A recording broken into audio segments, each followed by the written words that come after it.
You know what, Jason? Yes. I hate the term overrated. I'm not a big fan of it either. Why? It's Explain just- to us why. Because anybody who says anything's overrated, it's because they don't like it. You think? Oh, yeah. You don't like the Stones. They're overrated. You don't like Pink Floyd. They're overrated. How about the Beatles? They're overrated. I like that impression. It's true. I think it's a blanket statement people just throw out just because they don't like something. And I Excuse think me. we're being dive bombed. Anyway, why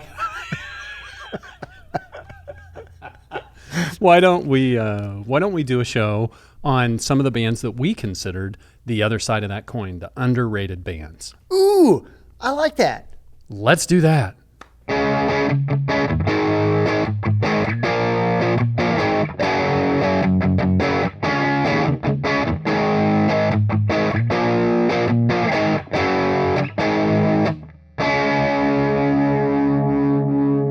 Vinyl peeps, we've got a great show for you today. It's our underrated show. And we've done an underdogs show before, but that was kind of more off the wall type stuff. Yeah. We were talking about doing an overrated show. It's a little hard to do to talk about a band that you think is overrated or an album that you think is overrated. It's like, well, then why do you own it? Yeah. But the underrated ones, the ones that fly under the radar, that's what we're concentrating on today. Absolutely. And we want to remind you, subscribe, like, and comment. Oh, and before we get into that whole thing, Yeah. I gotta bring something up. Okay. We had a comment Yes. about my hair. I had a haircut. Look at that. Are you happy? Commenter, I got a haircut. Do I look my age? Now you just need to get a real job. Yeah. But I still don't comb my hair. No. That's why Just hats are so useful. Well, and another thing, if we're responding to comments, I know a few of you out there may see this and just think that we're a couple young whippersnappers that don't know what we're talking about. You're right about half of it, but we are not young. Yeah. I just turned 50, and John's a way- few years ahead of me. I was born in the 60s. So, yes, Doors guy, guess what? I existed. Anyway, we're talking.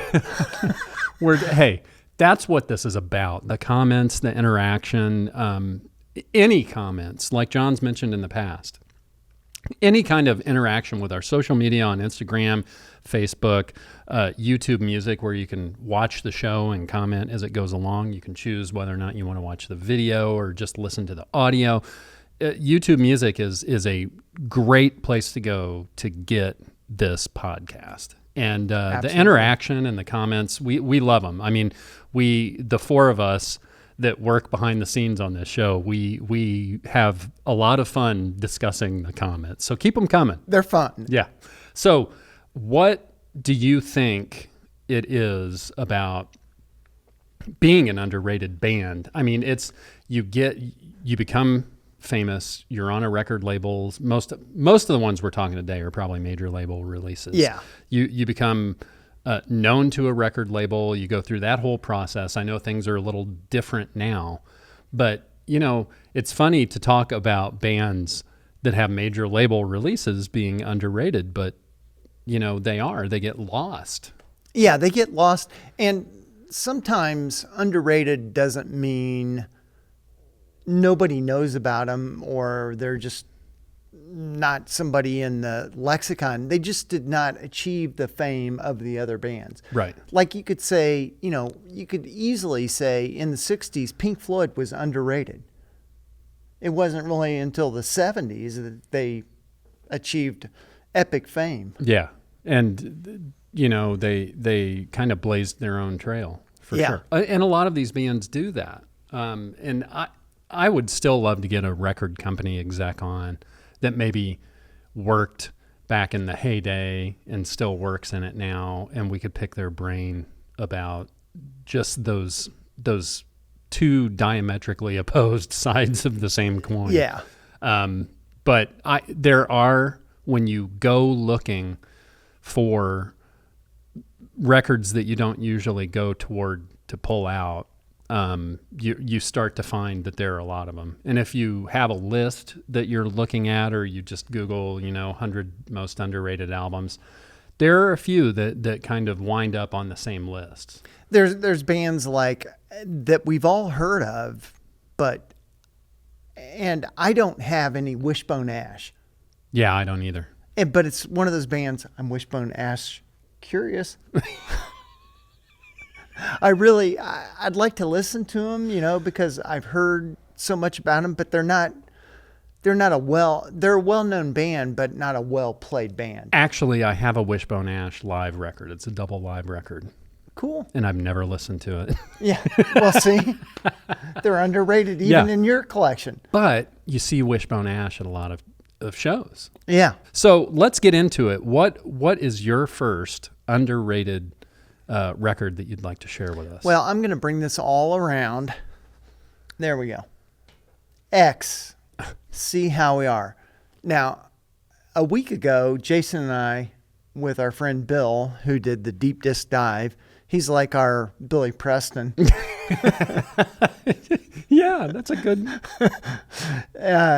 So we went to see X, and it was the second time Jason and I have seen X, but they put on a great show. It's not a long show. Hour and 15, hour 20. Yeah. They had an opener for this one, which John Spencer was great. I'd never seen John Spencer. I'd never seen him either. I've heard about him all the time back in the day. Never seen him. Yeah. And the other night, I meant to look up who his band is, because his band was fantastic. Oh, the band was great. And the rhythm section was amazing. I would not be surprised if they were his kids. Yeah, because they definitely had a resemblance. Yeah, yeah. Anyway, it was a great show. X is a fantastic punk band, and this is their last hurrah. Yeah, they're calling it quits. Yeah. They're done. So tell us about See How We Are. So I just picked this one out because they did. They came out and did a duet. John Doe and Exene. I always fuck her name up. John Doe and Exene came out and did See How We Are. Yeah. And it was beautiful. Yeah, it was great. It was just the harmonies, they were just really good. Yeah. It's a low, for a punk band, it's like a ballad. Yeah. And, I wouldn't even they are a punk band, and they definitely have that kind of punk ethos. I always kind of thought of them as kind of poppy sounding rockabilly, because they certainly don't have like that edge to them that a lot of their contemporaries necessarily did. But I love the simultaneous vocal thing between John Doe and Exene, and that's just not something you see a lot of. No. Like Alice in Chains comes to mind. There are a few bands that have that, two people singing at once thing. But having a male and a female, it really offsets everything. Yeah, it separates it for sure. But it was a great show. If you get a chance to go see them, take it. Man, look at these pictures of them. Huh. I don't have this. What year is this? I don't even know when See How We Are came out. It's so small. Yeah. Down there. And we're not going to be able to read it. But they started in 1977, and their debut was Los Angeles, but it was not released until 1980. Really? Yeah. Huh. So Okay. they were just a band playing clubs in LA and around LA and around the country. Oh, I was getting all verklempt. I had to take my jacket off. I know. We had a costume change. Jacket off. Maybe later. Okay. So, Since you asked so nicely. yeah. X kind of marks the spot where punk and folk collided. Yeah.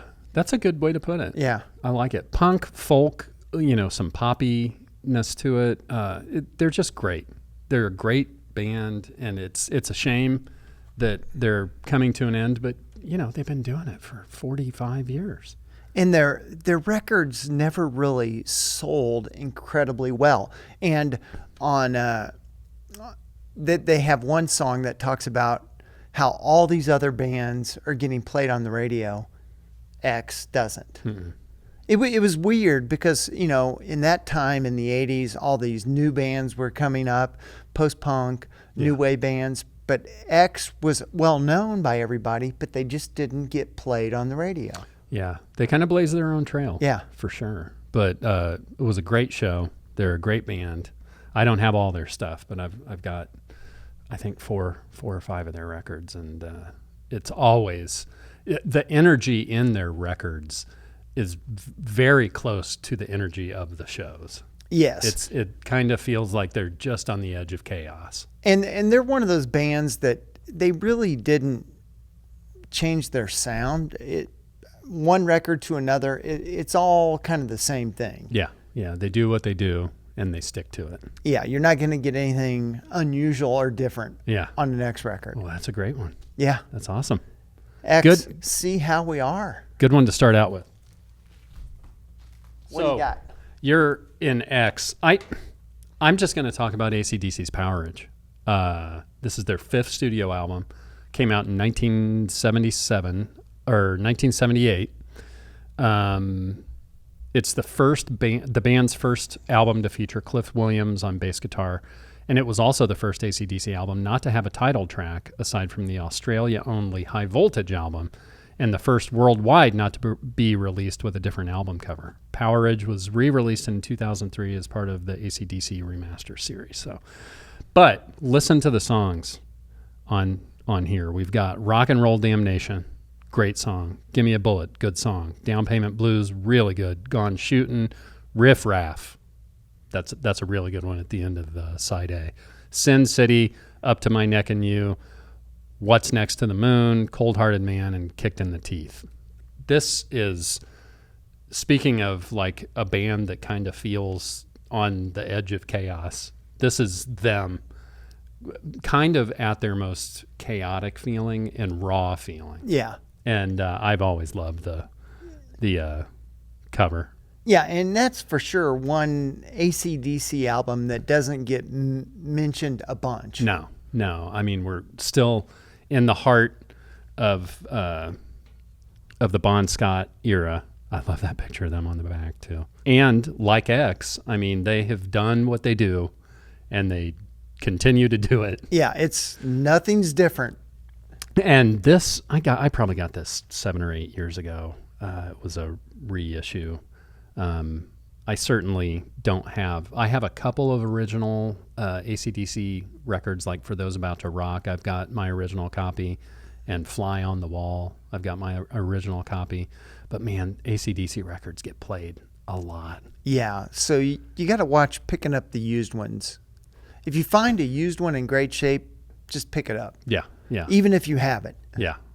They're a classic band, and they've done what they do for so long. They kind of feel like an American band. Yeah, they really do. You know what I mean? But they are probably, next to the Stones, the biggest band in the world. Oh yeah. And if you can say that there's anything underrated about AC/DC, it's a couple of their albums, and this is the one that I just always key in on. It's fun to put this on. If you can't think of anything else to listen to, go grab AC/DC. It's in the A's. It's in the A's. So it's an easy grab. AC/DC Powerage. Go get it, kids. It'll piss your parents off. That's a good one. All right, so next, I'm going to go prog. Like the country? No, prog rock. Oh, yes. King Crimson. And in the prog world, they're definitely one of those bands that kind of get not overlooked. They achieve some success, but they're not somebody who gets mentioned a bunch. They're musicians. Yes. Like musicians love King Crimson. Yeah. And, Fripp and the whole cast of unbelievable musicians that have gone in and out of that band. Yeah, and they had, when this came out, Fripp laid out a plan that they would do 3 records in 3 years. and Adrian Belew on how the underrated prog classic, this is Industrial Music Junkyard we created. And, it's funny, you mentioned musicians. A friend of mine who's a really good guitarist, he was in a band, he's the one who turned me on to him. Yeah. And I really liked it. Yeah, they're just on another level. Yeah, they really are. They operate on their own frequency. I got to see them like 2 summers ago, Oh, and they were great. 3 drummers And out front in the front of the stage. well, you got to see him Yeah, with the drums. yeah, yeah. And I think they may have already been in Indianapolis, but Fripp and Belew are doing a tour. It's not Fripp and Belew. It's Adrian Belew, Steve Vai. Oh, okay. I can't remember the other 2 dudes. Almost like a tribute band playing 1980s King Crimson. Yeah. Yeah. Yeah. And God, what's it called? But it's Steve Vai as the guy playing guitar. Okay. So Yeah. that might be worth checking out. That would be it would be an interesting show to go to. Yeah, for sure. And apparently that tour has Robert Fripp's blessing to go out okay. and do that. So he's cool with it. Yeah. That's a good one, man. Yeah. We got Adrian Belew, Robert Fripp, Tony Levin, and Bill Bruford. Man, we don't talk about King Crimson. No, and that was another reason I wanted to bring it. Yeah, that's great. Because in the 80s they had the 3 albums were the red, blue, and yellow. Yeah. Yeah. That's good. That's a good one, man. I dig it. You're up. Well, speaking of prog bands, I mean, Genesis was a prog band, and they kind of, in the 80s after Peter Gabriel left, they kind of, and Phil Collins came into the fold as the singer and kind of the spearhead of the band, they definitely became a much more pop influenced group. But I always really enjoyed Duke. It's the 10th studio album by Genesis, released on March 28, 1980, Charisma Records. And this kind of started to set the tone for them. They had a few hits on here. Misunderstanding is probably the biggest one. Duchess, Behind the Lines, Turn It On Again, Alone Tonight, Cul-de-sac, Please Don't Ask, Duke's Travels, and Duke's End. So this is kind of a cool album because it still retains some of that prog band goodness and, is kind of dipping their toe into the waters of pop music at the same time. Yeah, and that's Genesis is a great one. Early Genesis for the underrated, because a lot of people just think of Genesis with Phil Collins as the lead. Yeah, yeah. And when people find out that not only did they have they've had 3 singers because they did an album in the mid-90s called Calling All Stations with a 3rd singer that really didn't do much. But it is cool to see a band, kind of like King Crimson to more of a degree than King Crimson. This band just exploded in the 80s. And Misunderstanding, I mean, every time I hear that, it's such a good song. I mean, I won't turn it off. Yeah. That piano part and the groove in it. Oh, It's great.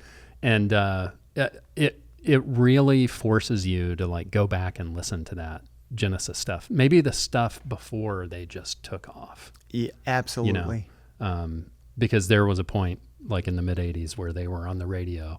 It seemed like it was the law that they had to be on the radio all day long. But, for a band that came from such proggy kind of strange backgrounds, they did become a pop juggernaut for sure. Oh, yeah. Yeah. And it's really almost like 2 different bands. It is 2 different. It's not like. It is 2 different bands. Yeah. I've always loved the cover of this. Oh, too. yeah. They're repopping them. I've got a pretty good number of them, so I don't have to, shell out the cash for that. But Genesis, just dig into some of that like late 70s, early 80s Genesis, because it's great. And Phil Collins, like him or hate him, can play anything and is like a master drummer, and he's super talented dude. Oh yeah. And I have a great respect for that guy, because he kind of took this band to places that they probably never even thought that they'd They didn't go. really expect to be there. Right. It just kind of happened. Yeah. So Duke by Genesis, folks. All right. It's a good one. My next one is a little fellow known as Warren Zevon. Oh, what a great record. He's an excitable boy. I know. Yeah. And Warren he's underappreciated and underrated, but some of it's because of who he was. Yeah. He was a bit of a jerk. A cantankerous Yes. man. An excitable boy. Yes. Yeah. But his songwriting is amazing. Yeah. He's great. I mean, when you've got people like Jackson Browne like signing up to help produce your album, you're probably doing something right. But really, the only song that catapulted him into the mainstream was Where Was London. Yeah. But he has such a great catalog of songs. Yeah. Yeah. I love him. I think there was a point at which, when I was a younger dude, that I really couldn't appreciate Warren Zevon, the sardonic and sarcastic lyrics and stuff. There's a lot going on there. Oh yeah. A lot more than meets the ear. But you listen to what he's saying, and he's just fantastic. I love Lawyers, Guns, and Money too. Oh yeah, he's well appreciated by the music world. Right. The music world absolutely loves Warren Zevon. Oh yeah. What do we got on here? We got I think is Johnny Strikes Up the Band. Is Lawyer, Guns, and Money on that? I think I it is. thought so. Yeah. Yep. Lawyers, Guns, and Money. Last song on the second side. And this is produced by Jackson Browne and Waddy Wachtel. And he had early success as a session guy, Mm-hmm. and his music was performed by Linda Ronstadt. Mm-hmm. And that kind of helped catapult him into the world of being a music artist, Yeah, as opposed to just a performer. Yeah, if you think about it, Linda Ronstadt, kind of the reason that we're talking about Warren Zevon, also the reason we talk about the Eagles, Yes. because they were her backing band. She was kind of a catalyst for a lot of that singer-songwriter, Southern California. Yeah, and there was a lot going music. on. A lot of those bands, like Buffalo Springfield, they kind of get shuffled under. Yeah, there are a lot of them out there, and I always love looking into the lineage of bands and where they came from and who the members of the bands Yeah. used to play with. That all comes from having 3 channels on television to watch when you're a kid, and Yeah. you just dig into your parents' records and start learning stuff. Oh yeah. But Warren's a great one, man. I need to get more of his stuff. Yeah, it's a good thing to pick up. It's one of those things when you pick it up, you're like, oh wow, this is a really good album. Yeah. And it is very similar to Jackson Browne. Yeah. So it's apropos that he produced it. Yeah. He was a big proponent of Warren. That's a good one. You're up. I'm going to talk about one of my favorite more contemporary Rush albums. This was 2002's Vapor Trails, released on May 14, 2002. But then this one is Vapor Trails remixed, and this came out September 30th, 2013. So when this album originally came out, One Little Victory was the first single off of it. People didn't like the way the record sounded. It almost sounded too compressed, or like they were trying to cram too much into the mix. So about 11 years later, they remixed it and released it, and that's what this is. And one of my buddies is Steve is posting different Rush records every day and kind of talking about them. And he posted this the other day, and a lot of people like the original mix. A lot of people lean to this remixed version. I like the remix, but I like both of them. This is one of their like lesser known, more contemporary albums, but as soon as I heard it, when I heard the first single and then got the album, I just loved it. And it really is. It's great. I love the pictures of them on the back too. Oh yeah. But you got One Little Victory, Ceiling Unlimited is another great song.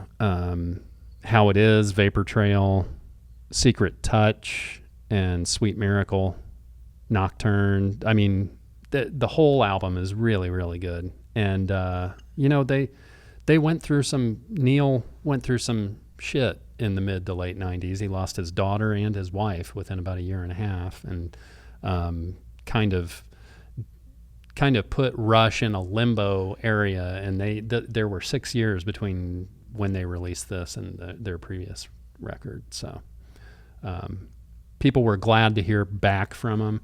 And, it's a singular sounding album. I mean, it doesn't sound like classic Rush, but it doesn't sound like 80s pop Rush. It's kind of somewhere in between with maybe some grunge mixed into it. But it's a really good record. It's a really good one. And the original mix, I think it's going for like $400. Wow. Yeah. But this one was much more affordable. And Rush is, as a band, I'm not saying they get overlooked, but they're one of those that doesn't always fall into the greatest bands. Right. And I think more now they do than ever. It's, they just relentlessly toured through the late 80s, basically through the end of their career in 2011, 2012 or 14, something like that. But they were road dogs. Yeah. And not just in the US, they toured everywhere. And I think that kind of touring at that time really put them on the map again. People already knew about Rush. If you were in band, you were you were likely a Rush fan. They kind of did it on their own terms and kind of set themselves up for success late in their career. And they didn't do the like farewell tour thing. They knew they were going to be done, and that was it. So anyway, yeah. Vapor Trails remixed. Go out there and A/B the original version and the remixed version. See what you think. Rush, that's a good one. Thanks. All right. Glasses down. We're going to do Cake. And Cake is definitely one of those bands in the 90s that kind of gets overlooked. I mean, we know their songs and they were getting some radio play, but they were definitely, they were like cannon fodder in the 90s. Oh, there's Cake. Yeah. I think that people really maybe didn't know how to take them. Were they supposed to be, because you had bands like Smash Mouth and Goldfinger and, all these different bands that were making music, but is it novelty music or is it serious music? And I think that Cake is just in the blind spot for a lot of people. They're definitely in the blind spot. And they got some radio play and they had songs in the 90s, but then really when the 2000s hit, they kind of faded into obscurity. Yeah. Yeah. And I always love like the clip art. Yeah. On their records. It really makes them stand out. Yeah. That's great. And I picked this one because the pig. Oh yeah. You got to have the pig. Never There's the big one on here. Satan Is My Motor. Yeah. Sheep Go to Heaven. Alpha Beta Parking Lot. They always have a lot of songs about driving. They're a very progressive band, and they at their shows they give away a tree. Do they? They give away a tree, and you've got to plant the tree, and then they'll feature it on their webpage that you planted the tree. When I saw them in Indy, the guy who won the tree planted it, and they had him on. Oh, nice. It was really cool. That is cool. That's a good idea. I need to dig into their stuff more. I keep saying that. And they're a lot like, a couple of the bands we've already talked about. Nothing's going to sound different on a Cake record. Yeah. You know what you're getting, right? Yeah. Yeah. And they're very much talk singers. Which is A-okay with Wheels. Yes, absolutely. Talk singer for Wheels, thumbs up. Square hype sticker for me, thumbs up. I like it, man. That's a good one. Anything else about Cake? Nope. They started in 91 and they're still going at it. Yeah. That's 33 years, right? Absolutely. Their webpage, if you get a chance, go to their webpage. There's tons of interesting stuff. I bet. So are you a Cake guy or do you like pie? I'll go with Cake. I go with pie. If I'm eating stuff, I got to go with key lime pie, which is that a cake or a pie? It's kind of a combo, right? Yeah. Yeah. This is good. This is good discussion. Yeah. This is what people want to hear. You're up. Okay. Let them eat cake. So, I was thinking about it last night, grabbing records, and, for as iconic a band as Creedence Clearwater Revival is, we don't talk about them that much. No. And really, John Fogerty is kind of the songwriter of a generation when you think about it. I mean, any Vietnam era movie or television show, there's likely going to be Fortunate Son in there. And that's a great song and kind of like maybe not a protest song, but it's kind of thrown in there with the protest songs, and it's really stood the test of time. And their first record, absolutely no doubt, very, very good, but Bayou Country, their second record, which I have here, I got this a long time ago. I paid $4.95 for this. Oh, that was a long time ago. Yeah. Anyway, this has such good songs on it. Born on the Bayou, Bootleg, Graveyard Train, Good Golly Miss Molly, Penthouse Popper. But the big one on here is Proud Mary. And that may be like Fogerty's masterpiece. Yeah. And then it was redone by Ike and Tina and so many people. So many others. And I've always loved these portraits of them on the back too. Yeah. I don't know how well you can see that. Oh, it looks pretty good. But yeah, the front cover, kind of an out of focus shot of them in the middle of the woods there. The psychedelic look. Yeah. Well, I mean, that's that the was times, going on. That's the times they were in. So this was released January 15, 1969. And the first of 3 albums that Creedence released that year. 3 albums in 1 year. This reached number 7 on the Billboard 200 and produced the band's first number 2 hit single, Proud Mary.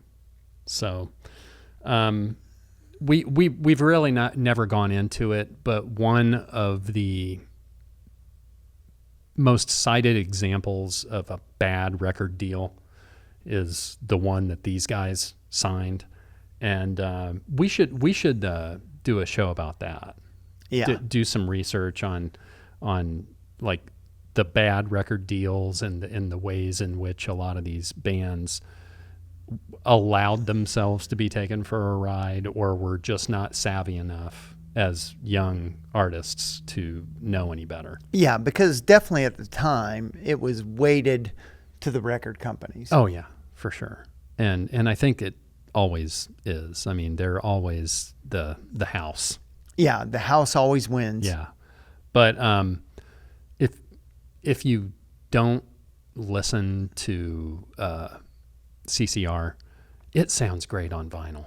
There are really does. There are those groups in those bands and that music that, sometimes without a real discerning ear, you can throw it on and really not think twice about it. But there's sometimes when you drop the needle on a record, by a band, and you're like, man, this is meant to be listened to on vinyl.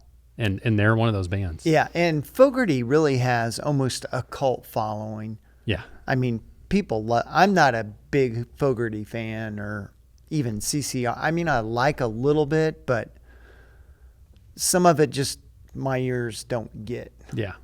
But he's certainly stood the test of time. Oh, yeah. For sure. So check out Bayou Country if you haven't yet, kiddies. CCR. All right. That's a pirate's favorite band name, right? Arr. CCR. And this may be one of the most underrated bands of all time, the Pixies. The Pixies started in '86 by Black Francis. Mm-hmm. And Black Francis. sonically, the Pixies are credited with popularizing the extreme dynamics of start and stop timing, because their songs have a lot of, they'll almost come to a halt and then pick back up. Yeah, I've never really dug into the Pixies. There was a time when Frank was kind of venturing out into the solo world, and that's how kind of I learned about the Pixies. But Yeah. They kind of, after they kind of went away, they just kind of evaporated. A lot like Cake, where they just, they were a band. Yeah. But yeah, their influence is huge. Which album is this? This is Doolittle. Okay. Or no, Bossa Nova, sorry. Okay. And how, is this like one of your favorites by them? I like all their stuff equally, because there's always a good song on every album. Well, that's great. I mean, when you can rely on a band, like no matter how many they're putting out, that you're gonna like something, that one song is worth the price of admission. I mean, Cobain even says on "Smells Like Teen Spirit" he was trying to mimic what the Pixies were doing. Was he really? Yeah, Huh. That's interesting. On that song? on that song. Yeah, Huh. Okay. That's always interesting too. yeah, Because, you feel like everything there is to know about Nirvana and Kurt Cobain and stuff. And these little gems, these little bits of trivia just come out. And that's very interesting. I mean, you hear people like Bowie talk about tons of bands they influenced that it's just, Radiohead, Smashing Pumpkins, Weezer. These guys? Yeah. They all list the Pixies as an influence. Well, that's cool.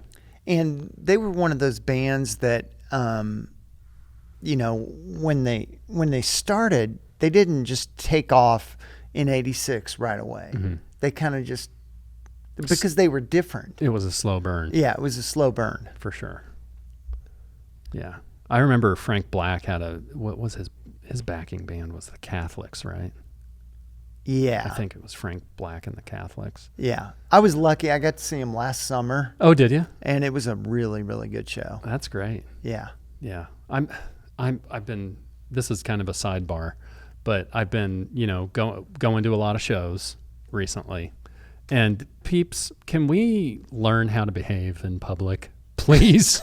Can we not talk through entire songs at concerts? Can we all agree that if we're paying these ridiculous prices to go to these shows, that we're there to hear the band, not some jackwagon behind you talking too loud? Okay, I'm done. Okay. And, maybe that was one of the reasons the Pixies didn't it's not like Black Francis was a big, he was not a dynamic guy. No. And even in the show, he didn't talk much to the audience. No, he just plays. They just play. There's almost no banter with the audience. And I don't think there's anything wrong with that. There's nothing wrong with that, especially when the band puts on a great show. Right, but I think some people might take it as an affront to them as a crowd or something, and it's like it's nothing personal. They just want to play the hits, or they just want to play their songs. I am always of the thought that at a band, at a concert, don't talk. Say, hey, hello, Indianapolis. Play your songs. Get the fuck off the stage and let me get home at a decent time. Boy, I'm an old man. But no, I don't need that stage banter. No, it's not a necessity. When it happens and it happens right, it's kind of fun. Yeah, if it's organic. But, a lot of it is canned, or they, like Paul Stanley's stage raps, There's a thing on YouTube called Let Me Get This Off My Chest, and it's Paul Stanley's, all of his like stage raps, like edited together. And it's really entertaining if you can listen to, and it's like 2.5 hours long. Yeah. Oh. But, bands like that build those things into the shows to get breaks in there for other people. Yeah. You know what I mean? But if you come out and you say hi, and it's good to be here, and you play 20 songs in a row, you're not going to get one complaint from me. No. That's at all. A-okay. That's a good one, man. That reminds me, I need to listen to some Pixies. The Pixies they're now listening to it, it may sound dated. It definitely sounds like it's from the 90s, even though they started in the late 80s. But it definitely has a sound, when music started to go in different directions. I'll give it a listen. Yeah, the Pixies. Awesome. This record has been kind of following me around lately. I love the cover, and you could take it out and open it up, but this is from the inside, Alice Cooper. And if you aren't familiar, this is his 4th solo studio album, released in December 1978. It's a concept album about Cooper's stay in a New York asylum due to his alcoholism. And each of the characters in the songs were based on actual people Cooper met in the asylum. Among other collaborators, the album features 3 longtime Elton John associates, Bernie Taupin, guitarist Davy Johnstone, and bassist Dee Murray. And here's the story. When I was a kid, this record was on my mom and dad's turntable, and we didn't have the jacket. They may have gotten rid of the jacket because it would have scared the living shit out of me. It scares everybody. But this album was in there, and it wasn't me experiencing records the way I normally did, because I'd put the album on, I'd look at the jacket and the slip cover, but this would be on the record player, and they had one of those record players that had could stack 4 albums. Yeah. And so I would listen to this, and I'd listen to it as a younger kid. Because you had to. Because I had to read. Yeah, I had nothing to read along with it. But the song from the inside is great. Wish I Were Born in Beverly Hills, The Quiet Room, Nurse Rosetta, Millie and Billy, Sirius, How You Gonna See Me Now, For Veronica's Sake, Jackknife Johnny, and Inmates. We're all crazy. At the time, when I realized that this was Alice Cooper, the guy that I knew as Alice Cooper, I was like, I had no idea he made music like this, because it's kind of not progressive, but there's something deeper going on with this. And now knowing Bernie Taupin helped him write the lyrics and stuff, it all makes sense. And that 3 dudes from Elton's band, or 2 dudes from Elton's band are in the band here. You can hear those similarities. But so fast forward to a couple days ago, I was going down YouTube rabbit holes, and I found a couple interviews with Gary Cherone about Van Halen, about his time in Van Halen. And I love hearing that stuff, because he's like, he's either revered for being in Van Halen or hated, and there's really nothing in between. But he's got a really good sense of humor about it. But in these interviews, in the background of his shot, this album is there. And I'm like, I wonder, it's got to be intentional. You don't just put an album on a stand like that. So I'm curious as to why this album is so important to Gary Sharon. So that may be an interesting. It'd be great to have him on the show. I'd love to have him on the show. His perspective, having been in Van Halen for a short time, is interesting. But yeah, this was in the background. So before we even decided to do this show, like a week ago, I saw that interview and I'm like, well, that's from the inside. And then we decided to do this show. And you're like, that's got to be one of them. This is definitely an underdog album in Alice's catalog for sure. Oh yeah, it's not one that, I mean, it has the Alice look. Yeah. But it's not one you immediately think of. No. But if you get a chance, go out, give it a listen. It really, really is great. And, definitely not in the same vein that you would expect Alice to be. So, and this is like, I bought a bunch of the repops that they did to his catalog a few years ago, but I could never find this one. So this is one of the old ones that I have. Nice. Yeah. I forgot how cool that cover is too. All right. So what's next? We're going to stay in the 80s. And Mazzy Star. I love Mazzy Star. They're an American alternative band formed in 88 in Santa Monica. And the founding members are Dave Roback and his friend Hope Sandoval. And Hope's voice is, it's not a classic singer voice. It's very ethereal, very wispy. Yeah.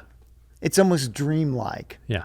And that's a good way to kind of pigeonhole their music. It's all very dreamy. Cool.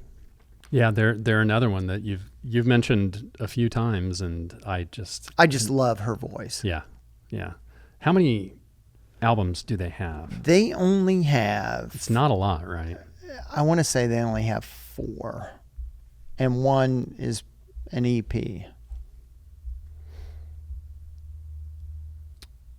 And they were part of they were playing around in the Paisley Underground, which was a California kind of,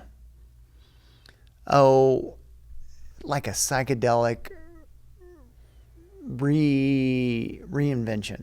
Yeah. I mean, the Bangles were in the Paisley Underground, but they were called the Bangs at the time. Okay. Huh.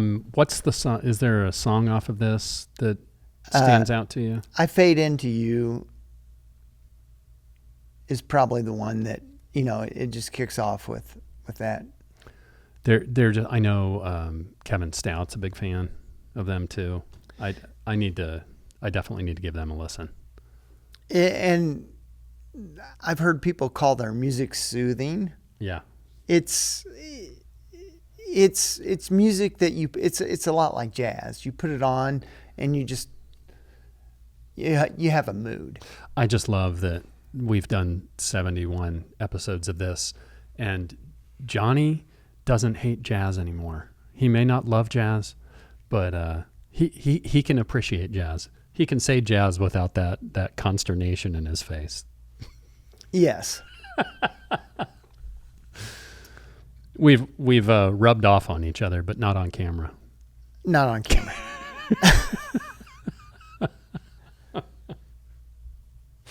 Mazzy Star, they're kind of a blind spot for me. Yeah, they're a blind spot for a lot of people. I mean, it's just one of those bands that not a lot of people know.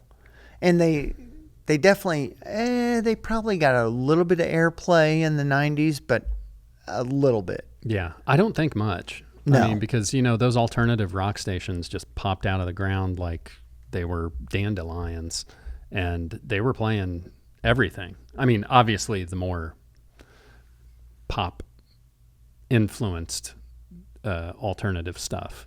Yeah, the classic Mazzy Star really only had 3 albums. She Hangs Brightly in 90. So Tonight I Might See, this one in 93, and Among My Swans in 96. And then they kind of reformed, and Seasons of the Day of Your Day in 2013 came out. So 4 albums. Huh. Cool. Well, I'll have to add them. We need to make a list to put on the social medias. Maybe we can talk with Jacob about it, to like stuff that we highly recommend that we think is maybe not quite as known to people. Yeah. And maybe we could pass that around and people could, respond and say, hey, give these guys a listen. Because when you think about it, we should never be talking on a show and saying, we've done 70 shows and you've mentioned them 15 times and I've never listened to them, because I can go to a computer, I can listen to them for free. Yeah. Don't have to pay a cent. So, yeah. It's the struggle is not real. The struggle was real in the days when you couldn't listen to stuff before you bought it. Exactly. The struggle is fake today. I'm starting a new The fake struggle. yeah. The struggle is fake. Maybe that's what we call the show. The struggle is fake. Yeah. Let's go with it. Yeah. All right. I think Jacob's asleep in there. Yeah. All right. Well, that's a good one. Mazzy Star. Man. What do you got? I don't know if I've talked about this before or not, but this is Fizzy Fuzzy Big and Buzzy by The Refreshments. This came out in 96, and many of the tracks are re-recordings of songs from their debut, Wheels, which saw a limited release. The album title is an homage to The Who's Meaty, Beady, Big and Bouncy. And this... The reason I know this band is because there's a song on here called Banditos that the band American Time Machine that I used to be in would play, and people loved that song. So, I went out and bought the album, because at the time when American Time Machine was playing, I couldn't go out and just buy one digital song. I'd have to buy the whole albums if I needed to learn the song. So I bought this, and I quickly discovered this is a good record. The guitar playing on it is fantastic. The guitar sounds are fantastic. The songs are kind of story songs, but there's kind of like a goofiness to them. Have you ever listened to them? No. Oh, I've God. never heard. You would love it. I love the cover art. Yeah, the cover art is just fantastic, but you would really, really like this. It's just very, very good, kind of not necessarily all upbeat, but the story song side of it is great. So Banditos is one of the good ones. Blue Collar Suicide, Mekong, Don't Want to Know, Interstate, Sucker Punch, Carefree. I mean, every song on here is really, really great. Did one of your other bandmates bring the song to you and say, hey, we should do this? Yeah, Matt, the guy that sang, was really into that song, Banditos. And it's true. I mean, it went over great every time we played it. And it may not have been a song that people recognize, but when you hear a band, whether it's a cover band or a band that wrote the song, when they play a song and people really like it, it means the song's good. Yeah. You know what I mean? So this was like, after we decided to do an underrated, I'm like, The Refreshments for sure. They are so good. And when you listen to it, at least when I listen to it, I'm like, I don't know how this was not. They didn't just get bigger everywhere. Did they have, how many albums did they have? I think they only had like 4. Yeah. Yeah. So that tells you right there that they are for sure an underrated band. Oh yeah. And critically, this wasn't necessarily accepted with open arms. The Vancouver Sun wrote, starchy, middle-of-the-road, radio-friendly, 4-piece pop. Yeah, that's not a glowing comment. No. And then there's the Calgary Herald thought that while Fizzy Fuzzy Big and Buzzy goes down a little flat in parts, most of it is a sparkling affair of songs whose melodies are delightfully down-home, electric guitar-driven, and whose characters play out their feelings and lives in bars and beneath the stars in memorable fashion. So that's a good review, and that's a nice little encapsulation of it. It's a great album.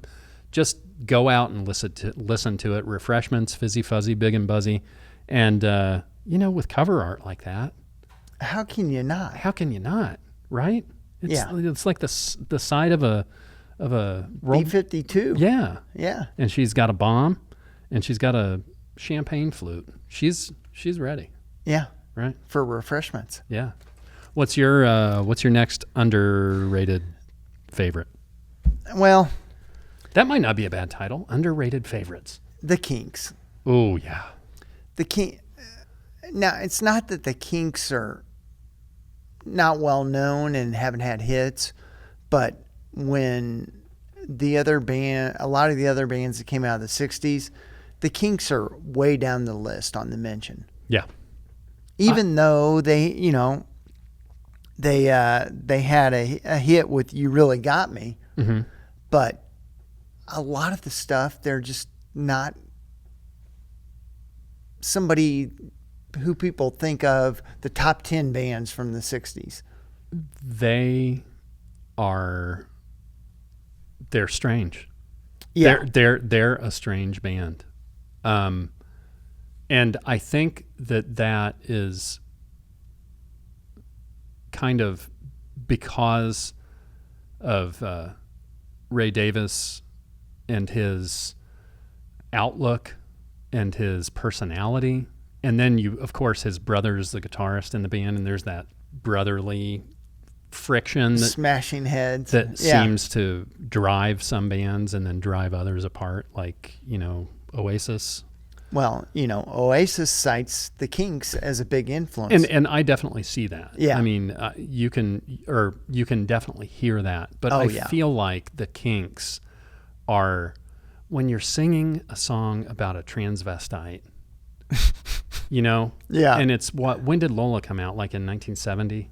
It's something. on this, the live version of Lola on Oh, this is it? is amazing. Is it? And the Kinks live shows were amazing. I mean, I think that's where the audience really, because they put on incredible live shows. I wish I could have seen them. I had a chance to see him in Bloomington Yeah. in 86, maybe 85. Is that like the Come Dancing? Yeah. era? Yeah. Yeah, because they went through a resurgence with Come Dancing, Yeah. and they kind of had a big hit, and they find themselves, amongst all these new wave alternative and hair metal bands. Ape Man was another song in that. Yeah, Around that time. Yeah. Yeah. And if you really dig into it, man, he is just another. he's a strange dude. Strange dude, but just great lyricist, great, just a great band. And again, they operate outside of, where those main pop music bands exist for some reason. And, it's not like the Beatles where, their songs are kind of like in our DNA. Yeah, But people know some of their songs. Yeah. I mean, You Really Got Me. That's a classic Oh, yeah. 60s jam. And then Van Halen did with it what they did with it. And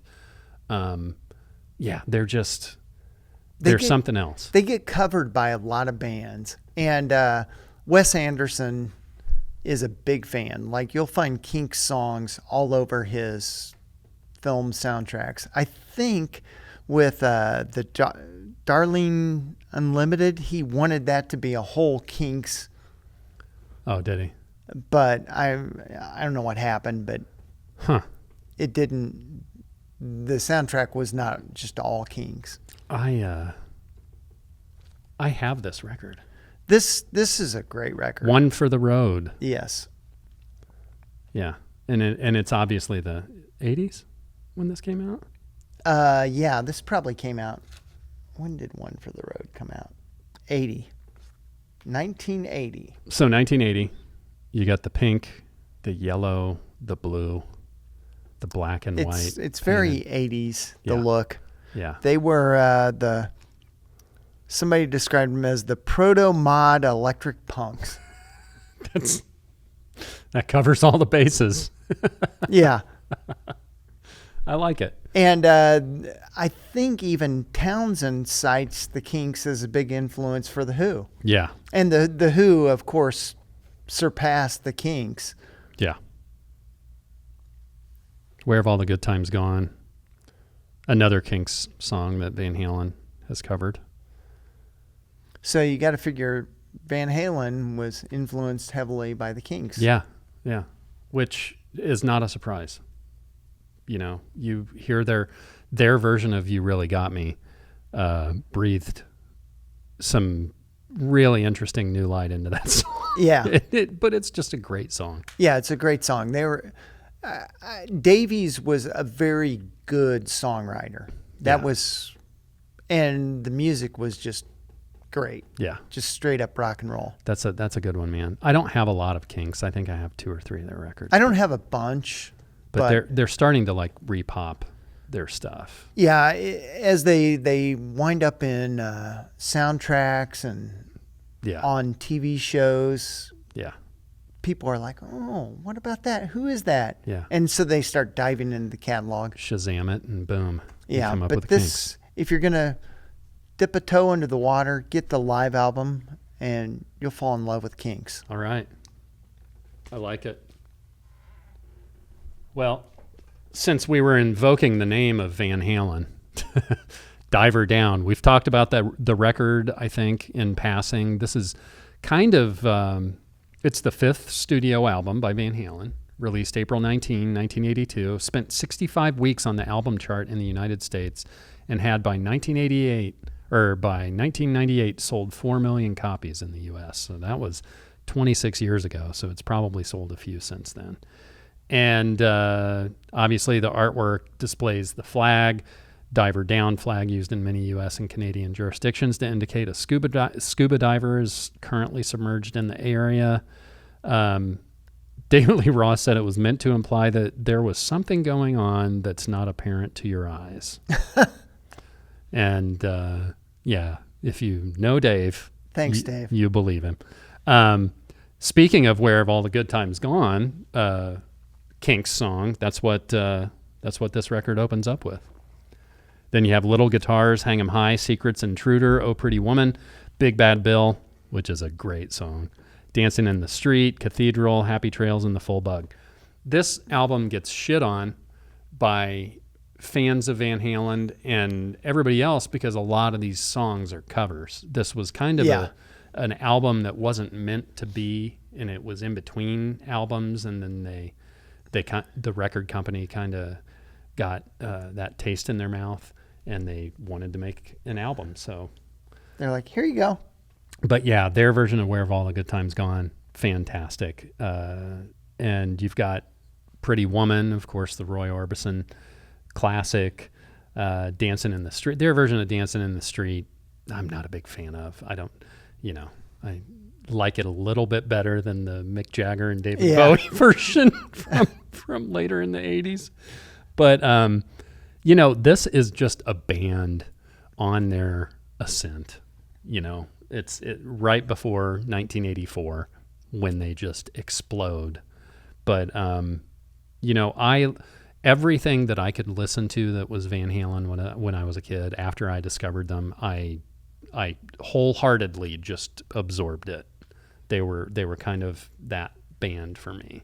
Yeah, it's definitely one of them that you'll see lists, and it's always at the bottom of the list. Yeah, especially for the Dave era. Yeah. Like, I don't think that you can go wrong with their first 4. Van Halen 1, Van Halen 2, Women and Children First, and Fair Warning. That's a 1, 2, 3, 4 punch of basically perfect records. And no bands can really attain that. Some do, but I do say that Van Halen's first 4, absolutely just untouchable. But, this is number 5. And even though it's, bemoaned by many people, I love it. They've only got I think 11 or 12 records total.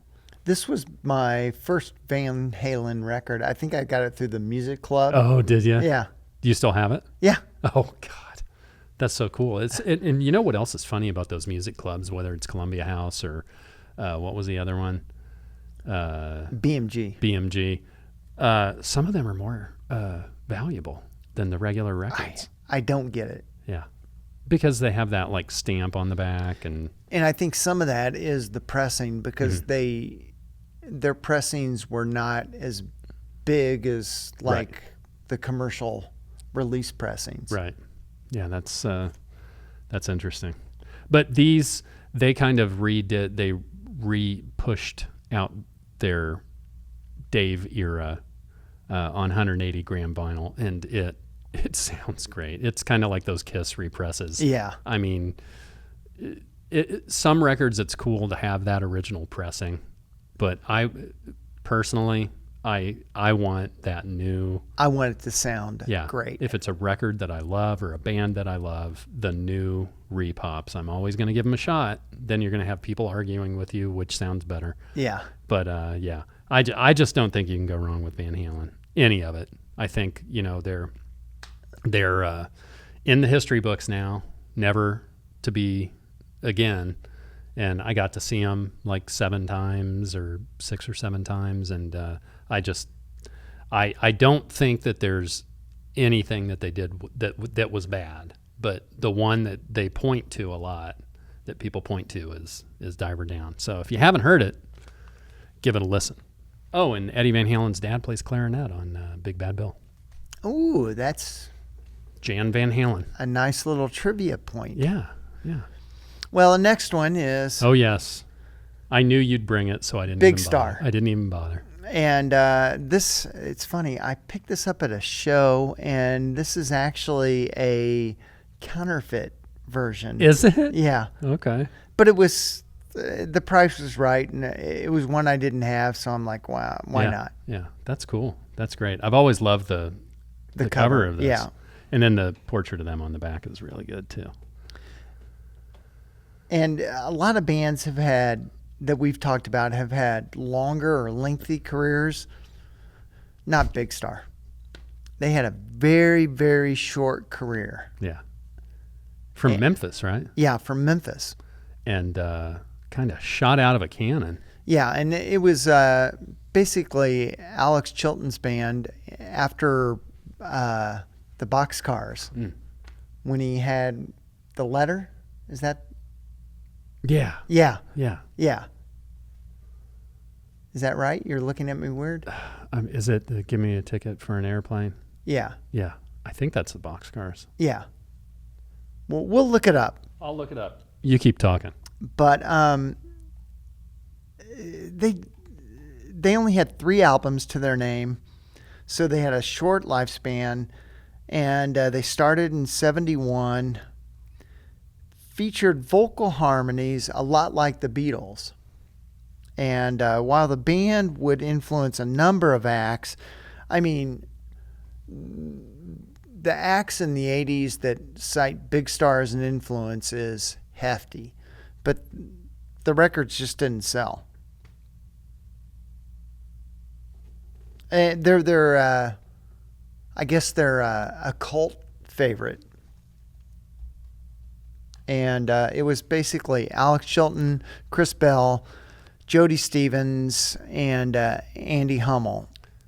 It was the Box Tops. The Box Tops. Yep. See, I was mixing up everything. The Box Tops, The Letter. The Letter. Which everybody knows that song. 13 might be the big song on here. Yeah, they really didn't have any, and that's kind of what faded them into obscurity. Nothing really took off like they thought it would. Yeah.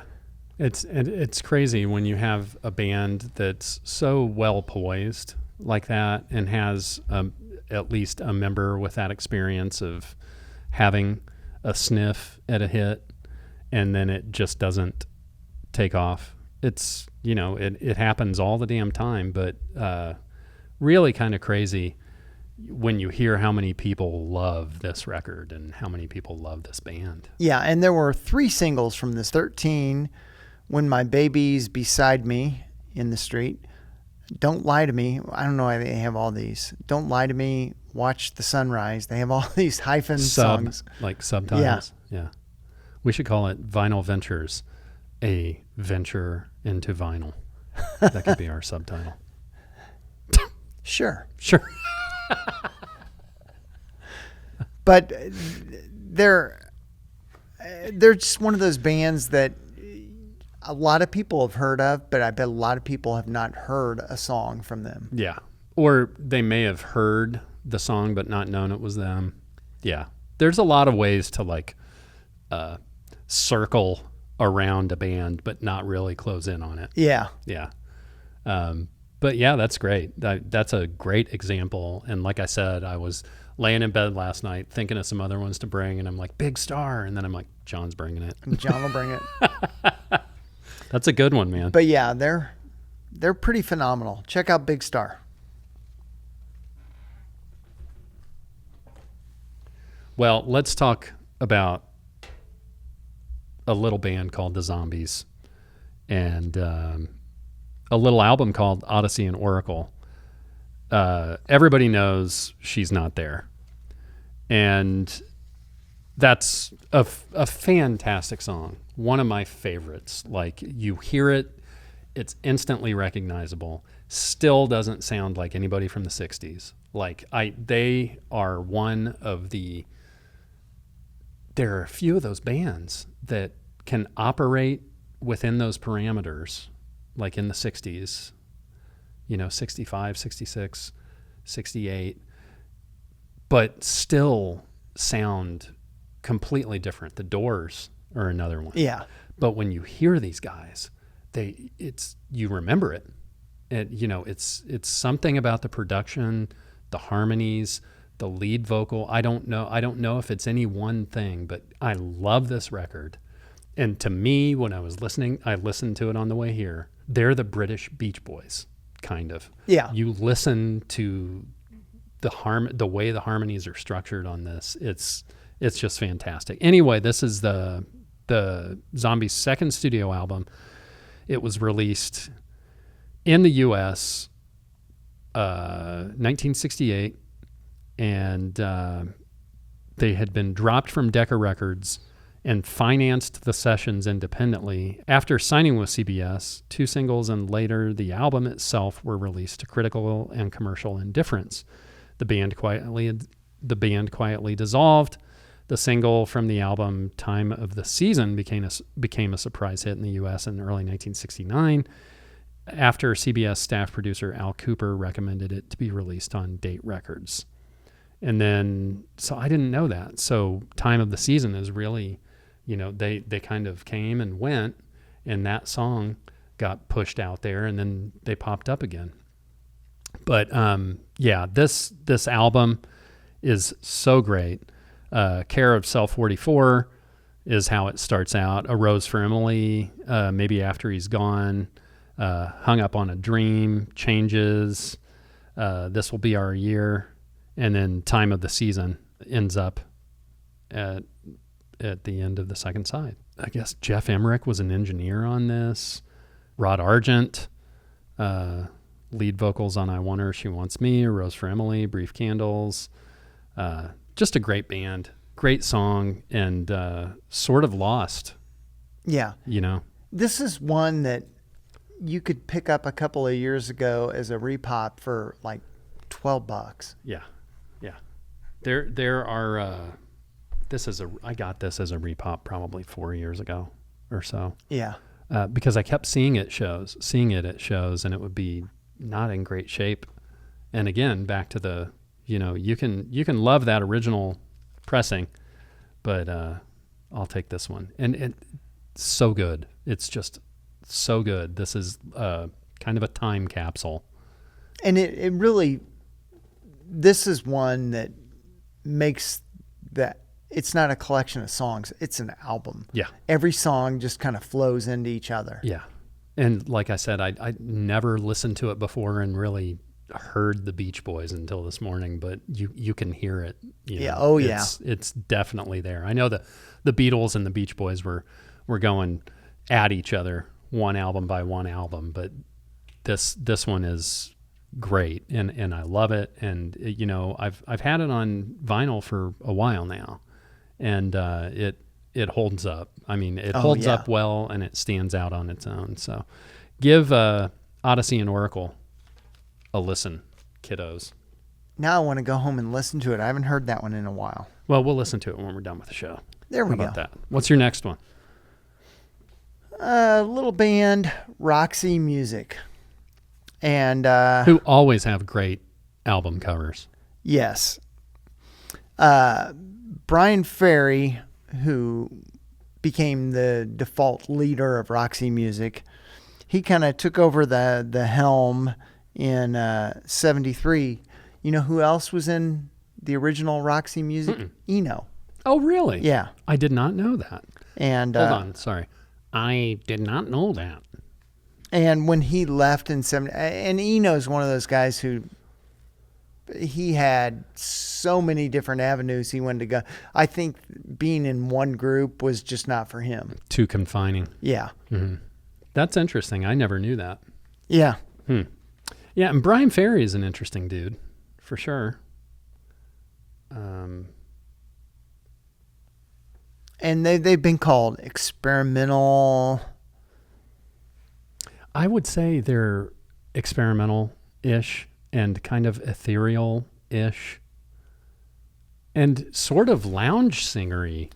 Yeah, Yeah. they really are. I mean, they started in 70. Their first album came out in 72. They split in 76, reformed in 78, split again in 83.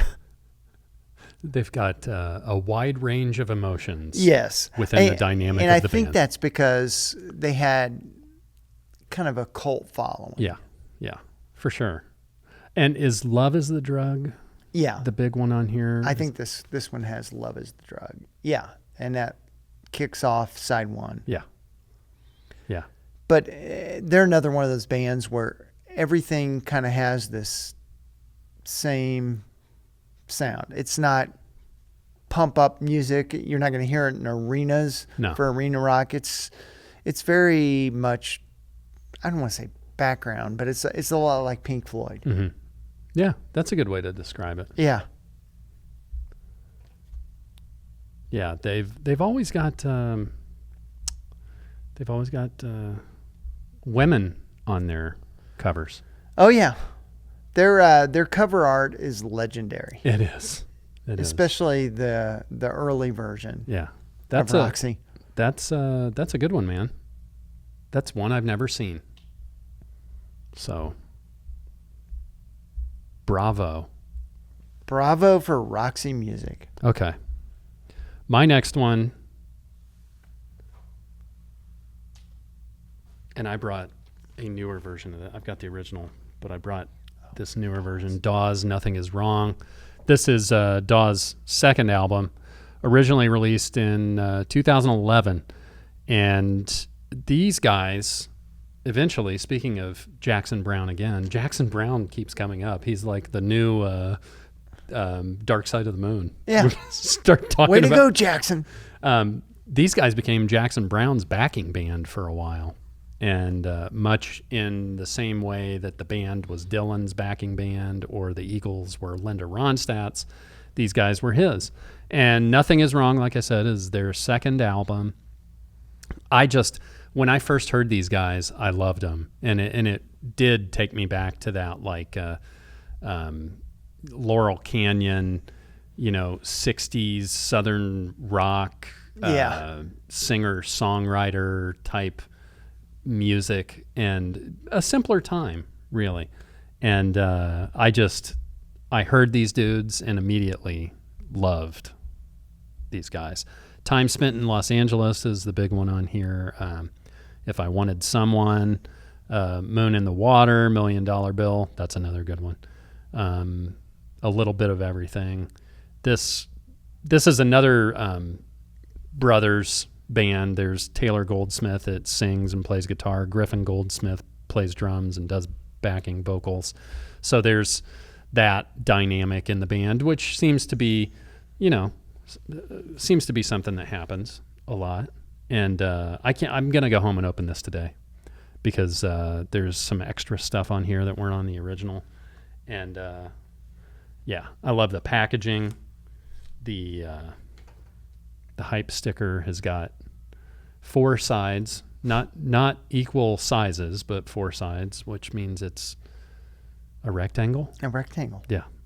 And I just love these guys, and they've gone through like different styles and experimented with different stuff, and it's kind of cool. I love that. Yeah. It's, you know, in today's world, it's not like when we've talked in the past that these bands get time, you know, chance after chance to put records out and try to sell them.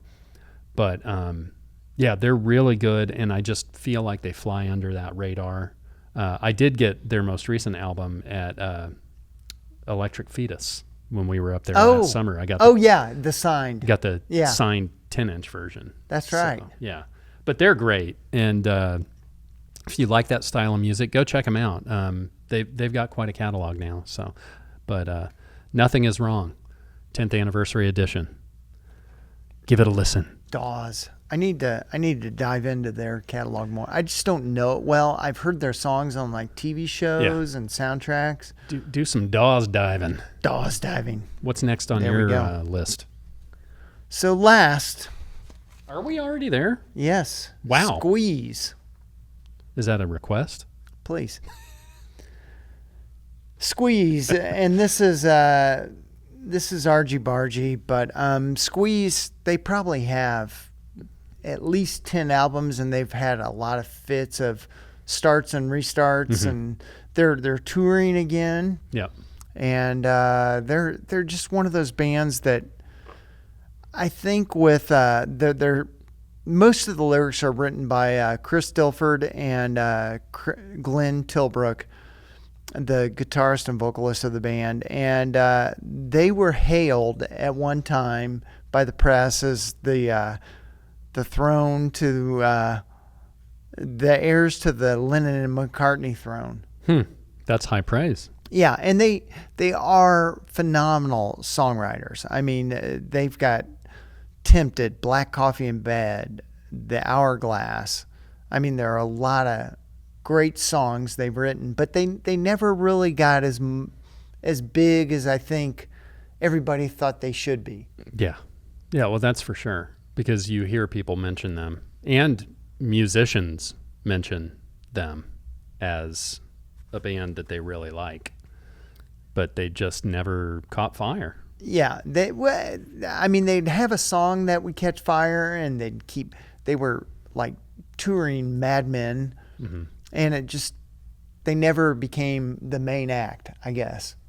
And even now, when they're touring, they're not the main act. They'll open for like the Psychedelic Furs or somebody, and it's kind of amazing that they're not the main act, because they really have some phenomenal songs.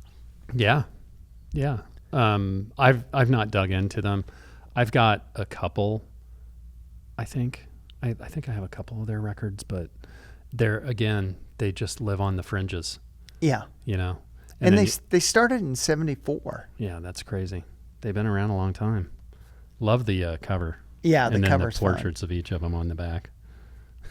Oh, and it kicks off with another great Squeeze song, Pulling Muscles from the Shell. Yeah. Yeah. That's a good one, man. I don't know. I walk into my front room of my house and I see an entire wall and, you know, maybe parts of other walls taken up by records. And I think, oh, I've got a pretty complete collection. And I don't. It's never complete. There's always room to grow. Yeah, there's always room to grow. But they are a great band. And that's one of the things when you listen to them, they're recorded really well. Oh yeah, and so the songwriting is stellar. The recording is second to none. They're a great band. Yeah, and they went through several record contracts because of the starts and stops. Yeah, yeah, but they're still out there. Yeah, they're still out there, hitting the road. Go That's see cool. Squeeze. Go get you some Squeeze. I've got a couple extras, but I'm just going to mention the Gracious Few. They, also known as TGF, were an American rock group from York, Pennsylvania, featured guitarist Chad Taylor, bassist Patrick Dahlheimer, and drummer Chad Gracie from the band Live, along with lead vocalist Kevin Martin and guitarist Sean Hennessy from the band Candlebox. Oh. And you can hear that for sure. Yeah, when you hear Candlebox a lot. when you listen, and it's one of those bands that I hadn't heard about until about a year ago, and I can't remember where I heard about them, but I listened on YouTube, and I'm like, yes. So I ordered the CD, and the vinyl wasn't available anywhere, and then I would keep checking back, and finally it popped up. So, Appetite, Honest Man, The Few, Guilty Fever, The Rest of You, Crying Time, Closer, What's Wrong, Nothing But Love, All I Hear, Sing. They're great. It's kind of in that grunge kind of feel. Candlebox, I always kind of think that they were like that bridge from like the 80s rock to like where grunge kind of kicked in. Yeah. And this kind of retains some of that, but there's definitely some different styles on here, but it's just a great band and performed really well. And again, a shock to me that they're not more well known. How many records did they put Just out? this one. Just that one? Yep, just this one. And You've got one shot. yep. And I was never like Candlebox just caught fire when they, Far Behind and that whole album was on all the time. I wasn't like into it that much, but I always thought he had a great voice. Yeah. And his voice it's really great on this too. So, but we talk about bands and certain records within bands' catalogs, and we kind of think that they're underrated. Yeah.